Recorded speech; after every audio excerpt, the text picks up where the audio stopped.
Zolder in Belgium will once more play host to the final round of the 2019 NASCAR Whelen Euro Series on the 5th and the 6th of October.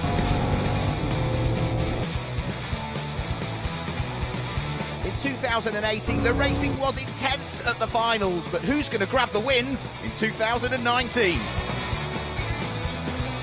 With so many quick rookies in Elite 2 this season, who is going to come out on top? And in Elite 1, could Alan Day make NASCAR history and secure 3 back-to-back titles? It's the finals, it's Zolder, it's double championship points. Who'll be celebrating and heading towards victory lane, and who will be crowned the champion?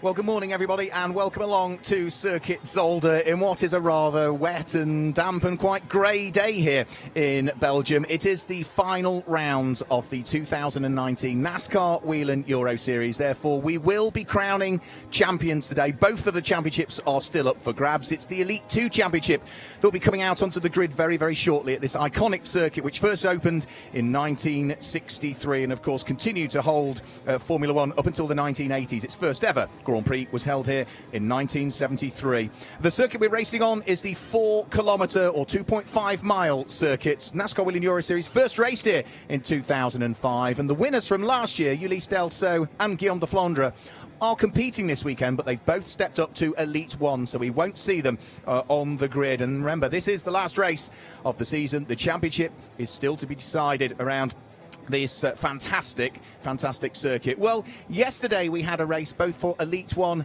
and Elite 2 in what were much drier conditions. So let's look back at some of the highlights from the action here yesterday.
So yesterday in the Elite 1 race, it was a first career win in Elite 1 at least for Thomas Ferrando, a former Elite 2 champion, stepping up to Elite 1, claiming his first victory. And for Lasse Sorensen, it's his 6th career win in the NASCAR Whelen Euro Series. All 6 of those coming this year because he's a rookie in the championship. And that win for him was an important one because it moves him to within 1 point of his main championship rival in this race that will be coming up very shortly. Giorgio Maggi is going to be the one who'll be rolling his sleeves up and slugging it out as who's going to be crowned the champion for 2019 in the Elite 2 division. We've got an Elite 1 driver that joins me in the commentary box. I'm delighted to say, for the second time this year now, and 12 months ago he was in the commentary box also at Circuit Zolder. Mauro Trioni joins me. Good morning, Mauro. Good morning, everybody. Welcome back, Mauro Trione. I'm very happy to be back. Last year it was like in Italy, sunny, shining, warm.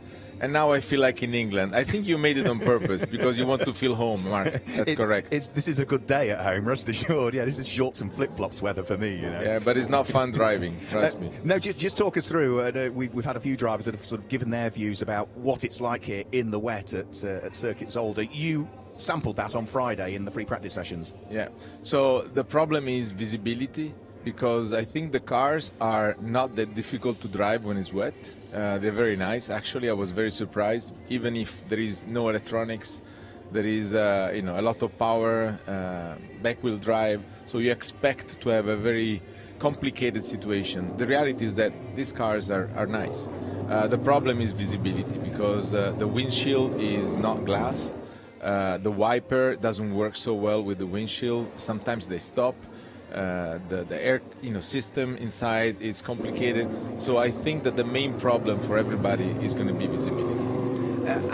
Absolutely, and the drivers have had, the Elite 2 drivers that are just heading out onto circuit now, ready for their final race of the season, had a separate briefing. That took place only 35 minutes ago, where Jerome Galpin and Philippe Goudet, who is the race director, was saying, subject to the conditions, if the conditions stay as they are at the moment, which isn't that bad, if there is any deterioration in those conditions, they may consider either leaving the safety car out for longer and starting on the safety car, or possibly even having a single file restart rather than a 2x2, which hopefully might then get away from some of the issues we had in the Elite 1 race yesterday up at turn number 1, which took out half a dozen drivers. Yesterday was a nightmare, let's say this. So everybody, this is the final. Double points, there is still, especially look at this race. 1 point is separating Sorensen from Maggi. Everybody wants to push hard. It's wet, it's complicated. So we need to be really careful and avoid all the issues that we had in the race yesterday. So I agree with the race direction that should brief the drivers in a very accurate and correct way. And what we do have, of course, is those two drivers you were talking about, Giorgio Maggi leading the championship by a single point from Lasse Sorensen, the big Dane, both of them rookies in the championship. Sorensen will start from pole position. Who'll be alongside him on the grid? Giorgio Maggi. It's just the greatest way to end the season. If I were one of those drivers, crumbs, I'd be feeling the pressure right now. Yes. I like a lot both, sincerely. I was really surprised by the performance of Sorensen. The guy is extremely fast and extremely correct. So is a one that I really want to see in the first line in conditions like this. And Giorgio Maggi is a correct driver as well. So I think that the problem might happen just behind them. Yes, it wouldn't surprise me.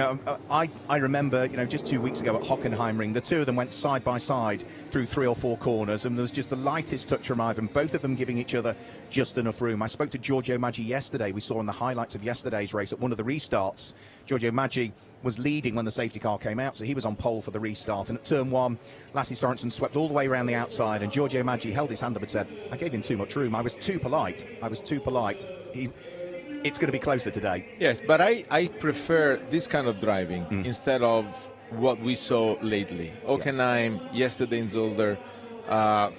Sometimes you ruin your race, you ruin your teammate, your friend's race, because at the end we are all friends, and it's a shame. So, and I think you need to be aggressive in the right way. Yeah. But sometimes, everybody, not just in Elite 2 or in Elite 1, They switch off the brain and they just try to go. And yesterday, after the first turn, there was, I think, 1, 2, 3, 4, 5 cars were out of the race after one turn. Is unacceptable. And I think that's what the briefings that have sort of been given to the drivers are absolutely now putting that into place to ensure that the message is given across. Your race yesterday. You managed to escape all of the issues at the first corner. It was all going really, really well, and then you had a mechanical issue with the car. Yeah, I was actually able to gain a lot of position in lap 1, but it was from 22 to 9th. Wow. But then the race control puts safety car inside. So if you don't finish the first lap, you have to go back to where you were. But I was able again to gain up to 13. And start a nice fight with Blekemolen, Sebastian. But then I had a clutch issue. So my car was spinning, from every corner when I was giving gas, and I did a mistake on the last chicane. I had to go through.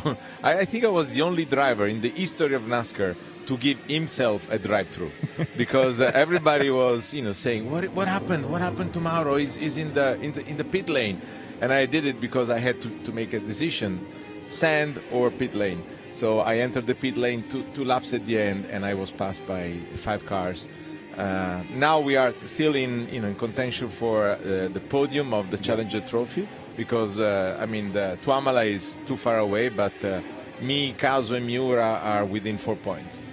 So it's going to be fun today. Yeah, the Challenger Trophy is for bronze and silver graded drivers, if you're not familiar, that enter the Elite One Championship. So was that a case of you were worried if you went into the gravel you'd get stuck in there, or you'd damage the car? So the safer option was to not have either of those issues and head down pit road? Both, because I damaged the car so much this year, and I went into the gravel so much this year that I said, no, I want to go in the pit lane.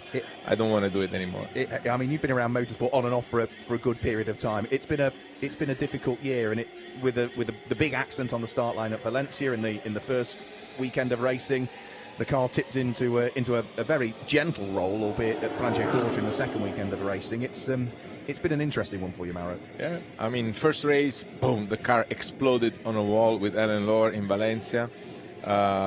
Second race, I flipped in Franciacorta. And then on the third race in Branzac, I was pushed out by Jacques Villeneuve on the first corner at the second lap. So I finished again next to the barriers. I am aggressive as a driver, so I understand. But again, what I was mentioning before needs to be taken in consideration, because what happened to me happened also to other drivers, and we get the season ruined by a lot of competitiveness from the others. Again, is acceptable, but sometimes we don't need to pass that thin line. Yes, thin line, yeah, thin line, because again, we're it's going to be. It has to be fun, and you need to find a way to drive in aggressive mode without creating danger for the others. That's the only thing I'm saying. Well, let's hope that is absolutely the case. The pom-pom girls now with their umbrellas heading back off the circuit, which means that we can now just guide you through the grid for this race. In fact, I can just hear the heavens opening by the sounds of things again. The rain really starting to beat down potentially. On pole position, you can see the white car with the lighter green flashes to it. That is Lasse Sorensen. He comes into this race on 493 points, the number 66 car, and alongside him will be number 50, Giorgio Maggi, at the wheel of the Hendricks Ford.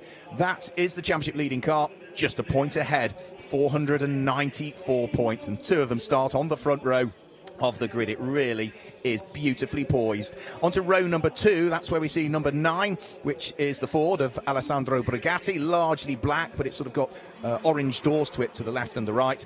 And on the outside of row number 2, it's car number 24, Vittorio Garelli, who had a few issues in yesterday's race. We saw on the highlights of yesterday's race there was a big lock-up on the first lap, and that's because the car in the Elite One race had suffered quite a bit of damage at that first corner incident, and the team PK Carsport did a great job to get the car back out. However, they didn't have time to do a full setup on it. They also realised there was a small crack in something around the wishbone area, because they'd concentrated on repairing the back of the car, had sorted the front of the car, but there was again a small issue there. So Garelli did really well to set the 4th quickest lap time in yesterday's race, hence why he's on 4th on the grid today, the outside of the second row. The third row of the grid is number 99, Justin Kuntz, as the signal has already been given for the drivers to start their engines, and alongside is the car that you race in Elite One, car number 31, Advait Dioda. The 4th row of the grid, number 7, is Martin Dubeck, the second of the 2 Hendricks Fords in the hand of the Czech driver, alongside the Racers Motorsport Chevy in the hands of the Italian race driver who claimed victory in Valencia in the first weekend of racing, Nicola Risitano.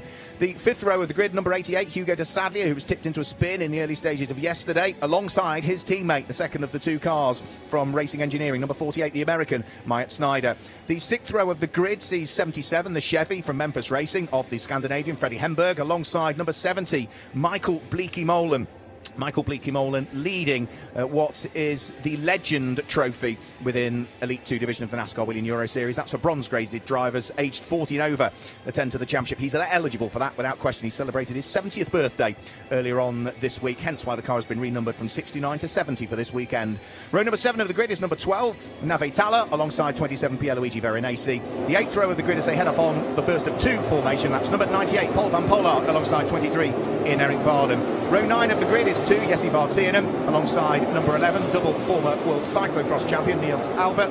And then the penultimate row of the grid is 54, Ariana Cassely, alongside 64, Matthias Hauer, returning to the championship. The back row of the grid, 78, is Sven van Laara, making his debut in the championship, alongside the youngest driver we've got in the field. Didn't even get the opportunity to race yesterday because the car was so heavily damaged in the Elite 1 race, it didn't make it out. So number 33, 16-year-old Scotsman Ben Kriener will be used to this sort of weather, hoping to make progress from the tail end of the field, Mauro. I think he will. He's young, very young. 16 is very young. You don't even have a driver license, and you drive in the NASCAR Elite 2. And he's Scottish, so you're right. They should be used to rain. Let's see. I hope that everybody will warm up the tires in the right way. It's critical. I think it's not raining at the moment, or is raining not too much. So I wonder what would be the conditions of the tire in the middle of the race. Because if it doesn't rain that much, these kind of tires, they get easily destroyed. So let's see. Yeah, well, the drivers, as we said earlier on, have had a bit of running in similar conditions, but that was on Friday, so they'll have a rough idea as to where the pockets of standing water might be. You can just see, there's still a lot of standing water out there. We've only had one other support session out on circuit so far. There was a race just prior to the build-up for this one, so with the break in between the checkered flag for that race and the start of this one, with the weather still closing in, it's still given plenty of time for the water to stand on the circuit. Somebody was saying to me, particularly turn number 3 in the wet, there seems to be a river goes from one side to the circuit at turn number 3. That's a tricky part of the track. Yes, yeah, absolutely. Yesterday when we raced in Elite 1, the conditions were dry, but even if it was raining the day before, we still had this river of water crossing turn number 3. So every time we were safety car deployed, very good. I think that means they're going safety car start then in reality. So race control not happy with the conditions at the moment to start the race. So we might have sort of a few laps behind safety car before we can get things underway, Mauro. And what do you think? I mean, it's going to be because the circuit is very slippery, or I mean, I don't understand the real reason of this safety car on the first lap. I think Philip Goudet sort of indicated in the briefing that if they weren't happy with the conditions, purely this is all for the safety of the drivers and the safety of the marshals, the corner workers that are out there. If they're not happy, they will just start the race under safety car and hope that the conditions improve. And I think some of that is probably as a result of some of the incidents that occurred yesterday. Now we've got the damper conditions, it makes things ever more difficult, doesn't it? So it means that it could be that the race will go on like this for up to the end. I would hope not. If that's the case, Lasse Sorensen's the champion. This is the champion, exactly. Exactly. That makes the maths nice and easy. No, I believe it will maybe have some extra laps and then give the go, because I think so. Maybe just 2 or 3 gives the drivers that ability to fully acclimatise themselves to the conditions, because of course some of them, a bit like yourself, we had a warm-up session this morning, but that's only 10 minutes, so some of the drivers won't have been out in these conditions this morning. Absolutely. We have to make a decision because we have 2 drivers, 1 car. Yeah. When you look he's not going to change. So the characteristic of this circuit is that even if it doesn't rain, the temperature is very cold. I mean, it's humid, so it's not going to change all day. So I think it's just to give the guys a couple extra laps to feel more comfortable, and then they will go. And as you said, visibility in these cars is not ideal, and even as you can see at these reduced speeds that they're at the moment, certainly through the exit of turn number 1 and up towards turn number 2, which is Sterrenbach booked, then you could see there was a big plume of spray coming out of the cars, and that's, bearing in mind, they're behind the safety car at the moment. Still working hard, though, trying to build any kind of temperature that you can into these tyres, but in these conditions, as soon as you build any temperature, it probably sort of cools off in the standing water, does it? I was also very surprised about how good these tires are in the wet. So they warm up very quickly. I thought that we needed at least a couple laps to warm them up. The slick tires we do, if it's cold, but the rain tires are, they move a lot. All those cuts we have to drain the water are also made to make the tire warm up really fast.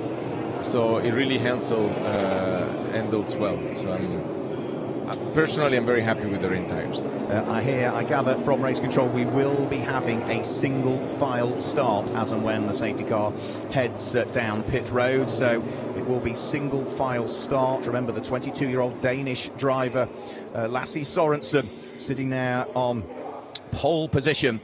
His brother Marco Sorensen's been going well out in Fuji this weekend in the World Endurance Championship, but for the man who has largely cut his teeth in Thundersports racing and having raced single-seaters, Formula Renault and Formula 4 and karting many years ago, he is at the moment following the NASCAR path, and let's see what he might be able to do, or could potentially. Just 21 years of age. Giorgio Maggi in the number 50 Hendricks car managed to slot it through for a victory. Remember, there's only a point separating them, so whoever finishes ahead of the other would, subject to official confirmation, be crowned the champion. When it comes to the likes of the Legend Trophy, which is for drivers aged 40 and over in the category, well, Michael Bleekemolen comes into this weekend on 343 points after yesterday's race, whereas Ian-Eric Varden is second in that category on 325. So it's certainly looking as though the oldest driver we've got in the field, Michael Bleekemolen, subject to a little bit of bad luck coming his way, is still in a good position to maybe scoop up the Legend Trophy. He's a real legend. He is. Because I was talking to him, I met him in Valencia. I knew Bleekemolen because of his name. He was a Formula 1 driver in the 70s. 77 and 78 with Raman ATS, Yes, and it was racing in the, let's say, old school Formula 1. And he's still there with the same enthusiasm. And now his family is with him, his son, both, I think. Yes, Sebastian races in Nissan, and Jerome races in sports cars. He was my competitor yesterday. He's a very good driver. So I told him, I would like to be like you at 70, because you still have the energy of a 20 years old driver. You're still there, you don't give up, you push, and you are in contention to win the Legend Trophy. You've got a while to go before you get to Michael's age. Well, if we had you and Ben Kriener together, we only just get above Michael's age. Exactly. So I'm going to put Ben next to me as a co-driver, and we'll compete against the Bleekemolen. You're still only 2 years older than Michael Bleekemolen, but yeah, he's a smashing guy. I had a good chat to Michael yesterday, and he's thoroughly enjoyed his first season of NASCAR racing, and we'll wait and see as to what 2020 holds for them as well, because there's going to be a lot of breaking news over the winter. So follow us on social media, whether it be on Twitter, on Instagram, or on Facebook as well, because the calendar will be confirmed shortly. The teams will confirm exactly what they're doing. There is some exciting news coming up over the course of the coming weeks and months in the winter. So follow us on social media at euronascar.com.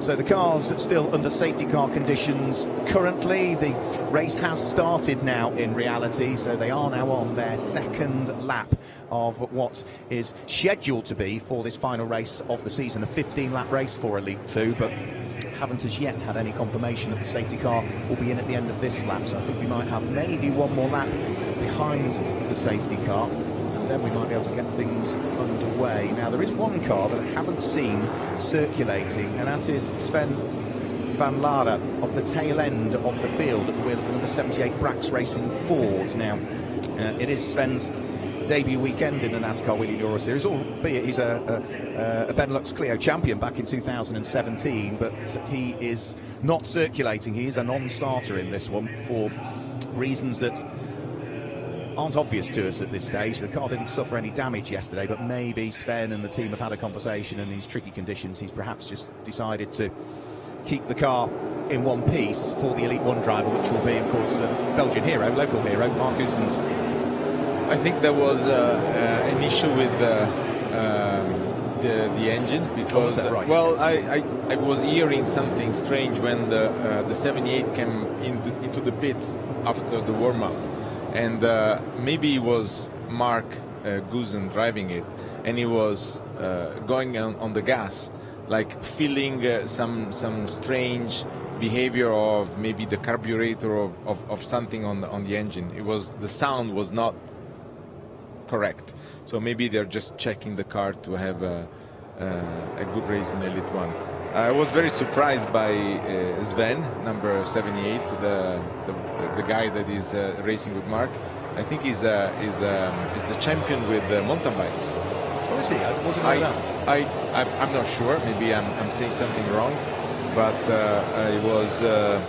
I was asking, what did you do before? And I think I understood or maybe he's a guy in another team. Anyway, it doesn't matter. He's certainly a former Clio champion in the Benelux Series. He finished 4th in the Porsche Challenge Benelux back in 2014. We've seen him in Belcar. He's raced at the Spa 24 Hour. He's done a little bit of TCR, and also he has competed in the European GT4 Championship as well. So I made a mistake. It's not number 78. The guy I'm talking about is number 98. Paul van Pollard. Yes, that's the cyclist. I'm sorry, guys. Apologies. It's early in the morning for me. Don't worry, Mara. Don't worry, Mara. We'll get you back to the home in time this evening. Don't worry. So the safety car will be in at the end of this lap. It will be a single file restart, is the confirmation that has been given to us from race control. That will have been communicated to the spotters as well, who will now have communicated that over the spotter to driver radio, that it is single file restart. So we will finally get some racing underway in what are tricky conditions, but the drivers have now had they're on their 4th lap, so they've had time now to work out exactly what the grip levels are around the circuit. I wonder, there is a rule that you need to respect in NASCAR start. You need to stay in formation position until you pass the start line. Yeah. So now that they are in line, not in formation 2 by 2, I want to see who is going to respect it. Trust me, it's going to be somebody going all over before the cars will pass the start line. I think they won't be in single file order. Somebody will have jinked out of that train before they come over the start finish line. I agree with you. I suspect that might be the case. You never know. That's it. So safety car should sort of carry on straight towards our camera. In fact, it peels off there actually, just towards the right hand side. It's going to back itself in the gap in the barriers. It's turn number 15, which is the Jackie chicane. So the pack being led by Lasse Sorensen. Remember himself, he lies second in the championship, just 1 point away from the car that starts behind him on the grid, Giorgio Maggi. Whoever finishes ahead of who between those two will be crowned the champion, because mathematically nobody else can now do it. So buckle up, we go green for the final time this season in Elite 2. It's a great start from Lasse Sorensen, and they all absolutely behave themselves. Yes, very well. Cloud of spray behind, so the cars sort of disappear into the gloom in single file order. For the moment, they're all safely through turn number 1. The tail end of the field just working its way through. First, though, as they head up towards turn number 2, which is Stedabak booked, it is Lasse Sorensen that leads the race at this stage. Giorgio Maggi, his main championship rival, behind him. It looks as though it is Alessandro Brigatti that is there in 3rd position, and Vittorio Gorelli is in 4th place, Justin Kuntz in 5th, and Advant Diodar in 6th place. So not unsurprisingly, with a single file restart, top 6 remains the same, Mauro. Yes, I was saying something completely wrong. Those guys behave in a very nice way. Maybe it's more complicated to stay in the position when you do 2 by 2. Number 9, Brigatti, is a big surprise. Remember, the guy drove a car, never drove a race car before driving a NASCAR. So this is his 6th race, and he's already, I think he went on the podium once. And he's a great guy, very humble, very quiet, and he's fast. Yeah, Alessandro Brigatti really has been a star this year. Yeah, as a driver that's come straight out of karting into NASCAR and has been going beautifully well over the course of the season. Whoa. Touch Arianna and Matthias Hauer, I think yes, that was Hauer. possibly. Yeah, Yes. Matthias Hauer at the wheel of the Mitsubishi Motors car. Another driver that doesn't have a great deal of car racing experience has come out of karting. He's just going through the shop now, which is the black and orange number 12 car of Nave Talor. He was saying to me he's only ever driven one qualifying session in a kart in the wet and Friday's free practice in the wet. Other than that, coming from Israel, he's not had a great deal of wet racing experience. So, yeah, a bit of a baptism of fire for him, this one. Over the start-finish line goes Lasse Sorensen, trying to build a bit of a margin between himself and Giorgio Maggi. Lasse Sorensen 6 wins so far this year. Giorgio Maggi 3 wins in the book. Alessandro Brigatti still sitting there in 3rd position, with, by the look of things, Vittorio Gorelli settling into 4th place. Vittorio lies 3rd in the championship standings coming into this one. Justin Kuntz is side by side there, and that looked like Advait passed. Yes, I think he passed. Yeah. Advait is a fantastic driver. I don't say that easily. He's coming from elite club, and he's. I mean, yesterday he lost the podium for a stupid mistake on the last turn. So he deserves to finish higher than the position he has at the moment. But I think he did another mistake because he's now has been passed by Kuntz and somebody else. Yeah, I think Justin Kuntz and maybe Martin Dubecks wiggled his way through as well at the wheel of the number 7 Hendricks Ford.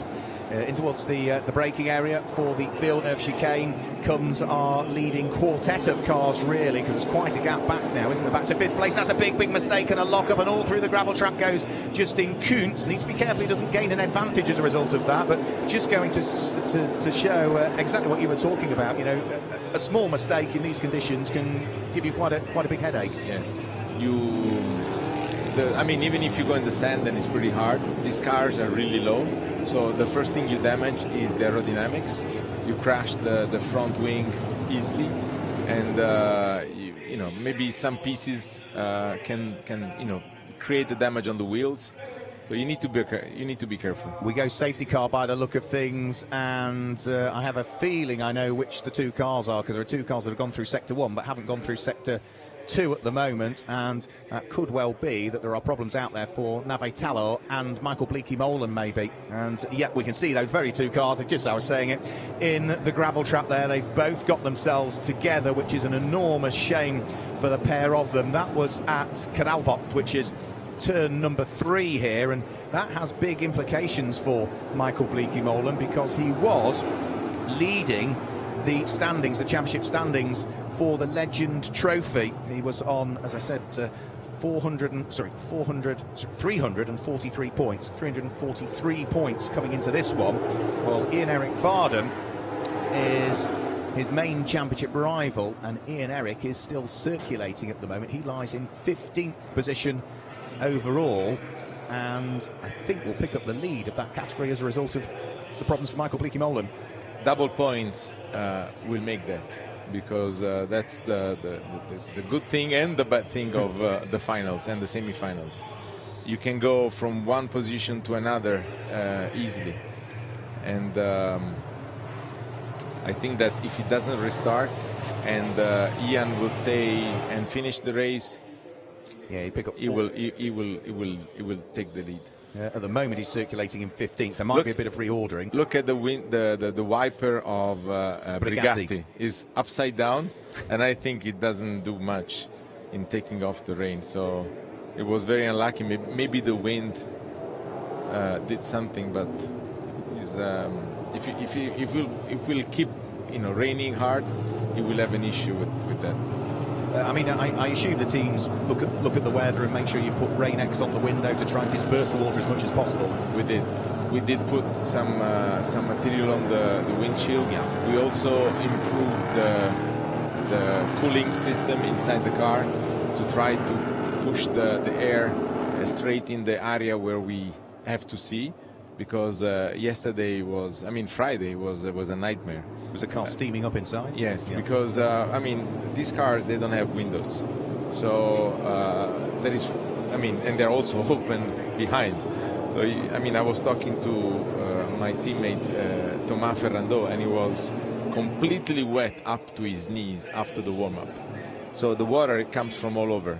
Oh, Bleekie-Molen is back in So it's good news for him. It is good news for him, yeah, because at least he'll be able to keep circulating and should still be in the race. He'll have dropped off the lead lap, of course. That now puts him down into 21st position. Now, that is double points for this weekend, but there are 3 non-championship drivers ahead of him, so 21st position would ultimately move him up into 17th place in terms of the point scoring, so that would net him 40 points, whereas Ian-Eric Varden is currently in 15th, but has 2 non-championship scoring drivers ahead of him, so that would put him on 48 points. So that would still be enough at the moment, if they stay where they are, for Michael Bleekie-Molen to claim the Legend Championship. The maths at this time of the year are always an absolute nightmare. Yeah. Yesterday, I was doing the math after the race, because I finished on the podium, let's say luckily, because I had this problem on the last, I had to go in the pits in the last 2 laps. And I thought that Ken Komiura didn't get any points because he didn't finish lap 1. But entering the pit, he was able to cross the start-finish line and got points, because with the rules that we have, you get points, but you need to complete one single lap. Single lap.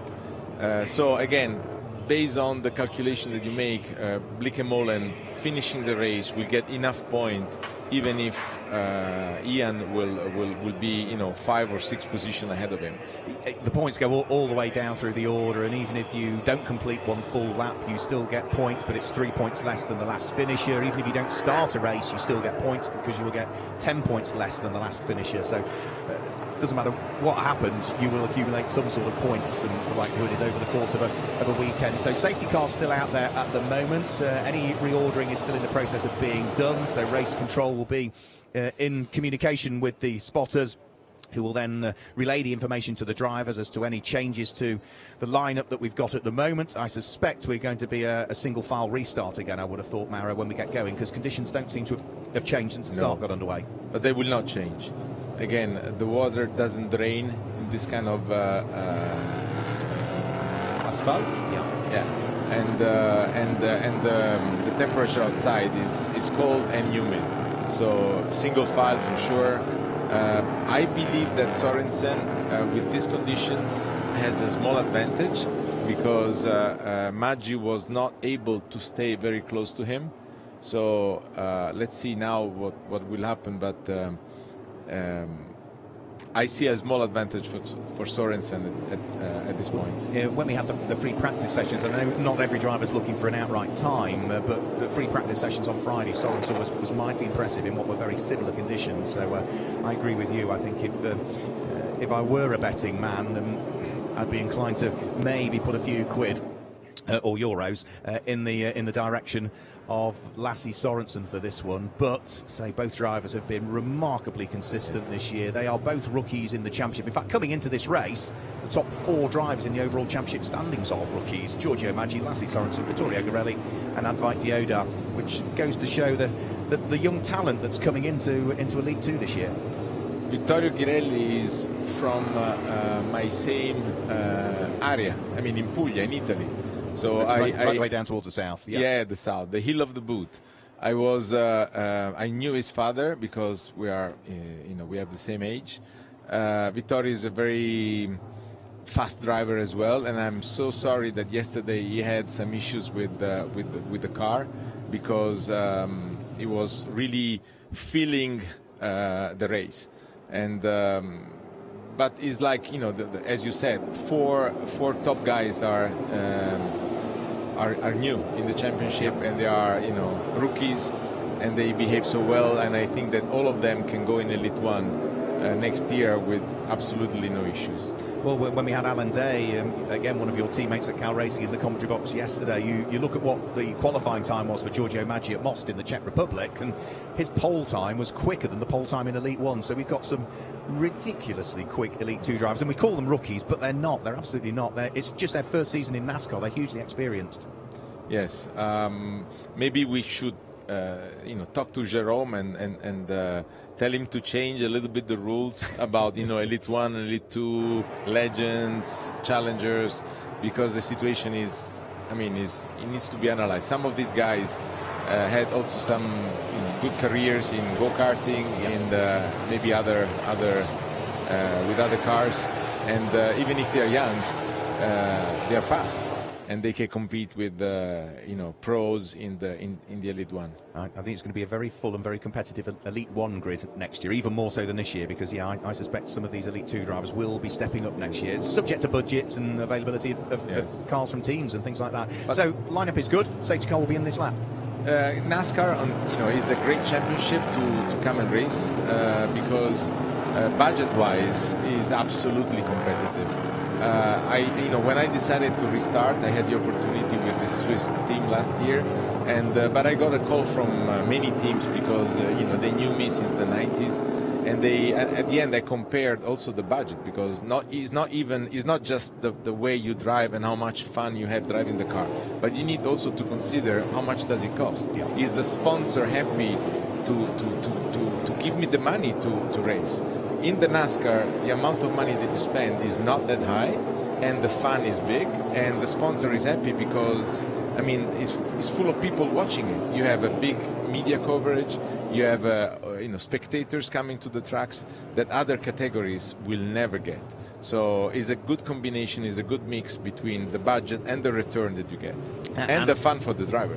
It's the whole package, isn't it? And the fact that, of course, the news was announced on Friday when we arrived at the circuit that the affiliation and the support of NASCAR continues for another 10 years. So until 2030, we will have NASCAR represented in Europe as a bare minimum at the moment. So that was fantastic news that was announced by the CEO of NASCAR International, I guess. It was. I don't remember his name, but big guy in the NASCAR organization. And again, Gene Stefanition. If you win a race here, you have the opportunity to go and race in the US. That's unique. Absolutely. That will be what our Elite One champion later on, when we crown him, will be doing, or her, as the case may be, will be doing at Mexico City in the final round of the Mexican Series in early December. So here we go. We're about to get things back underway here. So there are, at the moment, going to be 6 laps to go as they come over the start-finish line. Lassie Sorensen gets things back underway. Giorgio Maggi with Alessandro Bugatti not too far away. It's still Vittorio Gorelli who sits there in 4th place, and in 5th place, Advait Dioda. Did he try? Well, he tried to get up the inside of Justin Kuntz, but Justin was having none of it. Bit of a wiggle. Now he's going to try from outside. Yeah, outside. Yesterday, Advait did 3 passes in that turn from outside. That is kind of impressive. It's the sort of the karting line, isn't it? Round the outside might give you a bit more grip because it's not quite as polished the tarmac, and I think he's made it. Yeah, he did it again. Fantastic stuff for Advait Dioda. Yep, the yellow car, the Cal Racing car that you will be driving in the Elite One race later on. The 31 goes through and ahead of the number 99 of Justin Kuntz, but it's Justin Kuntz's teammate that still leads at the moment. Now they're all braking right up towards the white line. How careful do you have to be at that point when braking on the white line that you don't lock up the brakes on that side? It's slippery. Yeah. It's slippery. You need to be careful, avoid to touch anything but the gray area. But is 5 laps to the end. They want to go. They will jump on the. Oh, look at that. Okay, safe. Sharing the car, you want first your teammate to compete. Oh. That's Matthias Hauer that's had a spin, so that's the German returning to the championship. We saw him out at Hockenheim.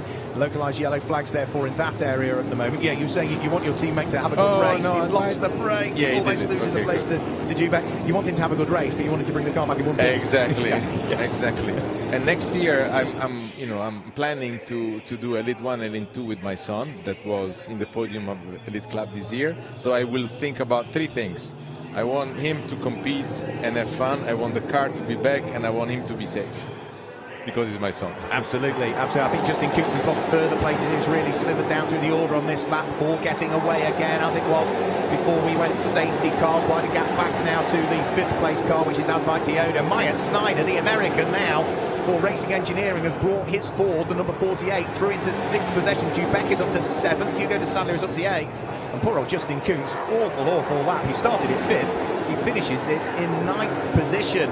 So the lead for continuing to get away. We've just actually had the lap that's been completed, the fastest lap of the race. In 2nd place, Giorgio Maggi, hunting down his main championship rival, Lassie Sorensen, and keeping him under pressure. As I said before, I was surprised about Sorensen with a big lead. Now I am absolutely surprised about Giorgio Maggi recovering that distance and putting pressure on Sorensen. I'm afraid that Sorensen is, I call him Iceman, because he's doesn't do a lot of mistakes. So it will be tough for Giorgio to pass him. Comes from a talented family of racing, really. Does Lassi Sorensen. Giorgio Maggi was within half a second of him, though, as they came over the start-finish line. For 5th and 6th place, Advait Diodor is under pressure. Look at the squabble that's going on further back through the order there, though, as they head round through the Gilles Villeneuve chicane. So Advait Diodor might have just grabbed 5th place, but Myatt Snyder, the American, is really putting him under pressure. That's the two cars just coming up towards the braking area for Boulderberg. He passed him. He passed him. He's through. He's much faster. And congratulations to Snyder, because in the US you don't race a lot with rain. So looking at him and how he performs under the rain is again a round of applause to Matt. He deserves a bit of good luck, because he was rather disappointed after yesterday's Elite 2 race, which saw him finish in a fairly lowly 19th position when he'd qualified so well. Round through turn number 1. At the moment, they are currently on lap number 12 that they have started. This time, the new fastest lap of the race has gone the way of the 3rd place car, Alessandro Brigatti, 1 minute 50.516. In fact, the top 6 cars all improving their lap times over the course of that particular lap. So it's now 3 for the lead. Vittorio Garelli seems to have settled in to what is 4th position. So if Vittorio Garelli remains in 4th place, then he will secure 3rd place in the championship standings at this stage. So down the straight in towards the braking area for the next of the chicanes they'll go. The order still remaining the same. Lassi Sorensen has led every lap so far. There goes Garelli looking for 4th position, which, as we say, would net him 3rd in the championship standings. That's the car that will be driven by Nicola Rocca in the Elite 1 race that we'll see later on. But you can see all of the time Garelli just dropping further and further away from the lead 3, and very much on his own now, isn't he, in 5th position, having got past Advait Diodor on the previous lap. But as you suggested, Myatt Snyder is disappearing up the road at the wheel of the Ford. Yes. Big round of applause again to all the top 3 guys, because if you see the fastest lap time is exactly the same of the warm-up this morning of Alon Day, Steve Longin. I mean, the top Elite 1 drivers did exactly the same lap time. So they are really, they're driving really fast. And I think the lead 2 are really pushing each other along. Brigatti is amazing. He's 6th race for the first time, and he's already potentially on the podium again. Round through turn number 12, side by side there. That was Pierluigi Veronesi that was being put under pressure. The leaders come over the start-finish line. Still with Lassi Sorensen under pressure from Giorgio Maggi. The nose of the Chevy dips as he heads onto the brakes. Round through turn number 1. He knows that he's under pressure. Giorgio Maggi. Knows he's under pressure, Lassi Sorensen, I should say, as Giorgio Maggi is right behind him. And Maggi, you know what? New fastest lap of the race, 1 minute 50.328. So he really is doing everything that he needs to do. But at the moment, he's got to take the lead of the race, Giorgio Maggi. They are on lap number 13. Finishing in 2nd is not going to do it for Giorgio Maggi if he wants a championship. No, it's tight. One point is incredible. Is to how many laps are remaining? 3 laps, and Giorgio is going to attack. No matter what, he doesn't have anything to lose. Absolutely, he has to go.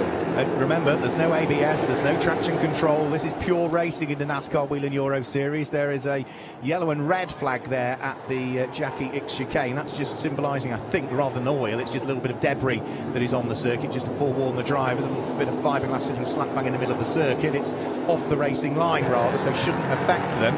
Now, here are the 2 cars that brought about the safety car period. Looking rather battered is Navitala's car, the Solaris Motorsport Chevy number 12, under pressure from the Team Bleekie-Molen Ford of Michael Bleekie-Molen. Both of those having had a little trip to the gravel earlier on. I think Michael Bleekie-Molen, still circulating, is going to pick up the Legend Trophy title if he stays where he is at the moment. But Ian is 12, so I think you should do some calculation, because it will be kind of tight. It will be very tight. How many non-championship scoring drivers have we got? Bleekie-Molen 21st. He would move to 18th in reality.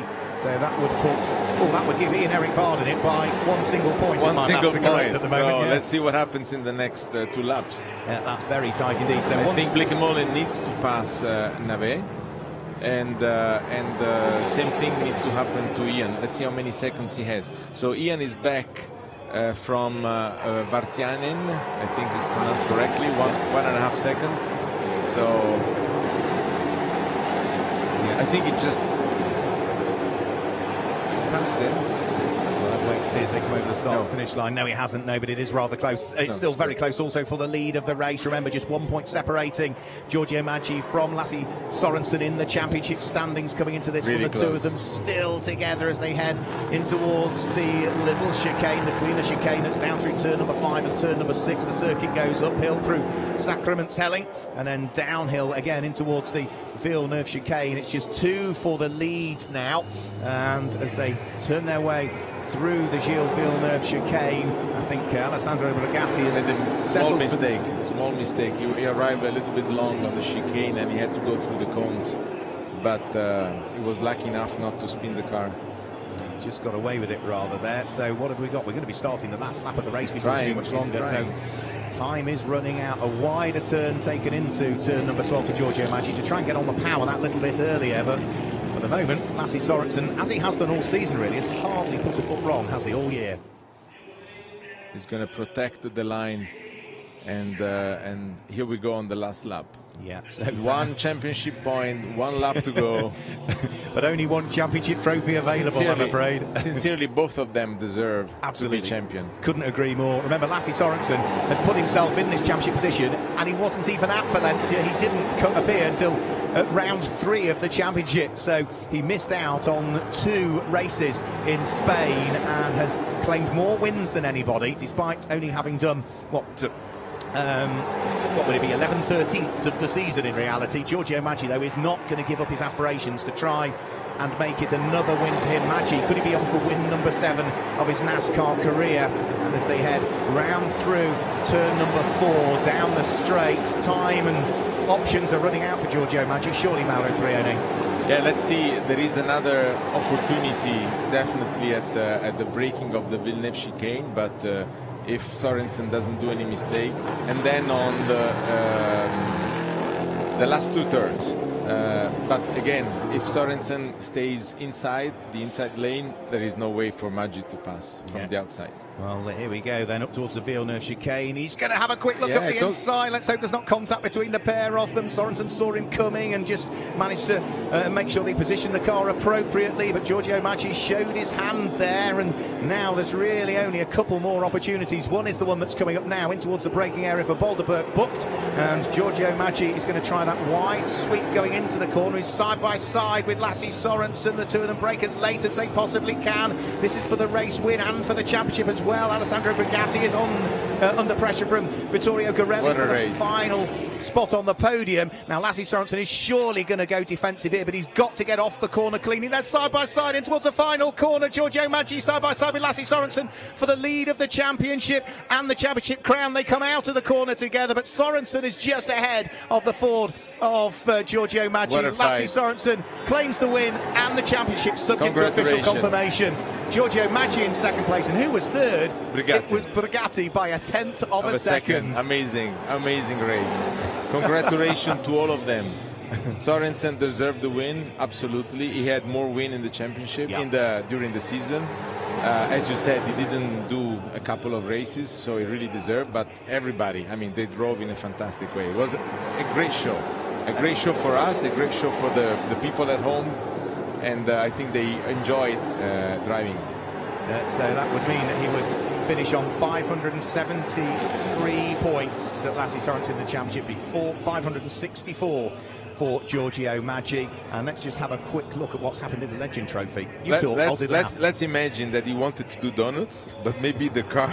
Oh, here we go. I think that the message was he's got to wait for all of the cars to take the checker flag before he can do them. So there we go, celebrating in style. Lasse Sorensen, subject to official confirmation, is the Elite 2 champion of the 2019 NASCAR Whelen Euro Series. Blake Mullen won the Legend because he's 20 and Ian finished 15, so he's gone. Your maths is quicker than mine. Well done, Mauro.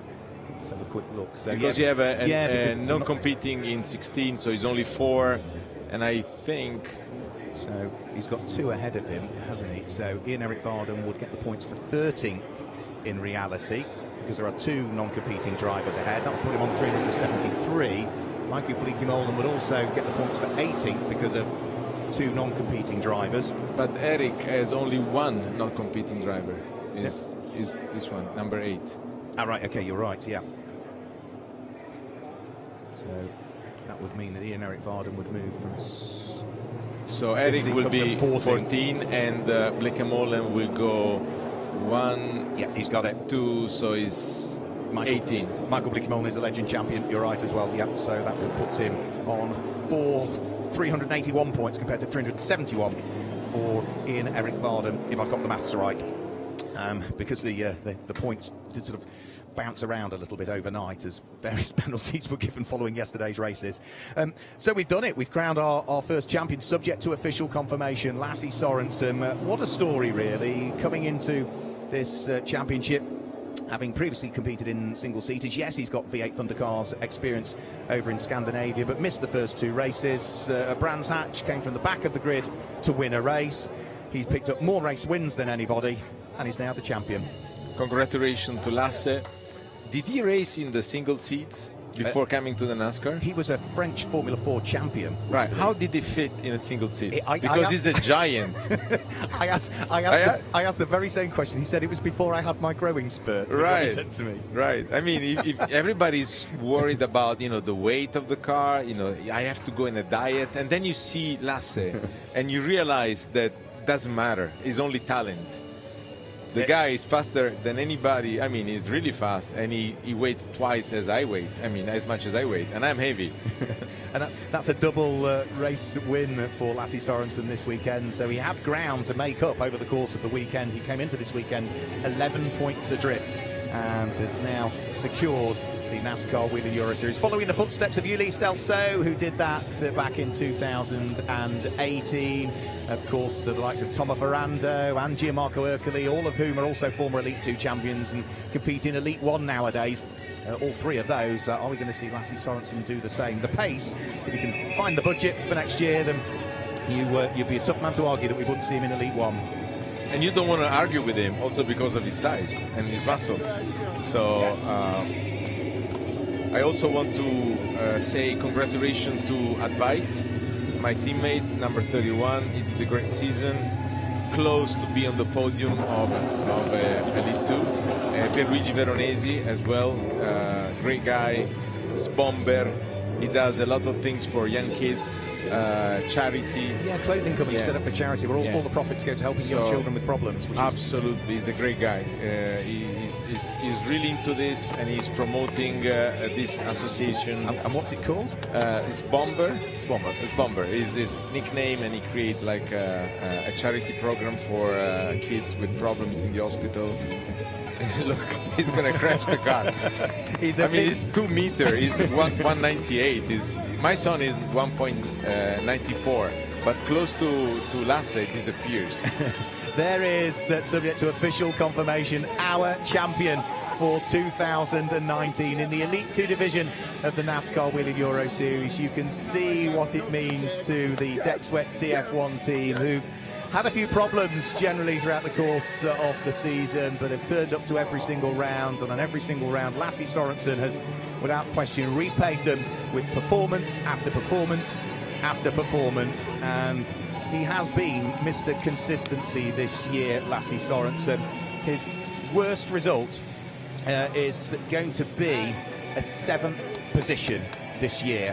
That is his 7th win of the season. He's had a couple of seconds, he's had a 3rd, and other than that, 7th was his worst. That is a season, isn't it? Impressive. If he comes to Elite 2, I'm going to go in Elite 2. I'm sorry, if he comes to Elite 1, I'm going to go back to Elite 2, because I'm not going to compete with a guy that is so consistent. Really strong, really cold. And Lasse won his first race by leading only the last lap. Here, he leads the championship by passing Giorgio Maggi in the very last race of the season. So he's down in victory lane. He'll be enjoying the moment. He'll certainly celebrate tonight, I'm sure. The team will celebrate as well, because the hard work is done for Elite 2 for the moment. But for the team members, they can't relax. They've got to re-prep that car and get it back out for Elite 2 that The 99 will be competing in of Justin Kuntz. That will be handed over to Guillaume de Flandre in Elite 1, rather. Yeah, you're right. So Guillaume de Flandre. So there is our race winner. Still receiving the congratulations of everybody. The hard work is done. He pops on the winner's hat. He's in victory lane. Let's hear from our winner and our champion. Lasse, you did it. You are the new Elite 2 Division Champion 2019. How do you feel? Yeah, it's obviously amazing to be here now. We fought it all season to get in the lead of the championship, and we did it in the last race possible. So I'm super happy for the whole team, Dexter DF1 Racing, and as well my sponsors back home cheering for me all the way. It was a tough last lap. Maggi did everything to overtake you. Just talk us through this last lap. He did. Of course, he had to try to do some overtakes, but some stupid ones in my opinion, to be honest. But I mean, he got what he deserved, so second place for him and victory for me, so I'm super happy for everyone. All right, thank you very much. Your new Elite 2 Division Champion, Lasse Sørensen. So there we go. We've heard from Lasse Sørensen. A couple of small comments he made there, and I think it'd be wrong of us not to pick up on them. He thought that there were a couple of moves that Giorgio Maggi did were stupid in his opinion. Strong words. Well, yeah, I mean, he had to try, Maggi, from outside in the Villeneuve chicane, and it was kind of risky. The move that he did on the last chicane, on the other hand, I think was really brave. And he could have an advantage, but again, Sørensen closed the door. But maybe a little bit hard in saying stupid moves to a guy that is trying to win the title, as you know, is one, you know. So, if the roles were reversed, would Lassie have done anything different? No, I'm not sure. Yeah, no, I agree absolutely with you. not. But again, both of them deserved. At the end, only one can win, and will win. And Sørensen won. Maybe more wins in the season made the difference. Congratulations to both. What can I say?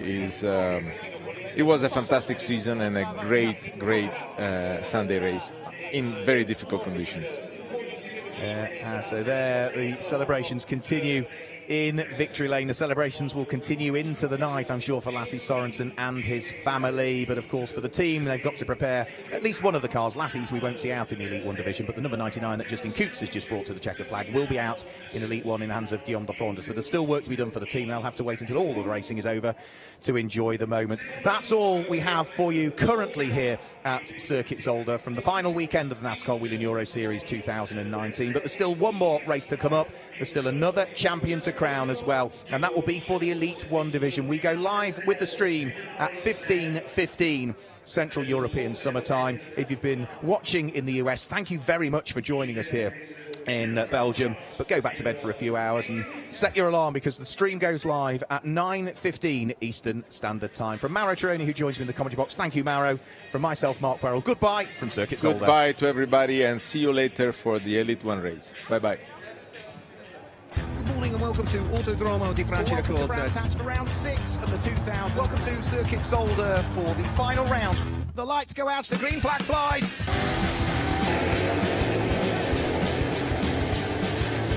It's all very tight up towards turn 1. Oh, it's close and there's contact. They're side by side.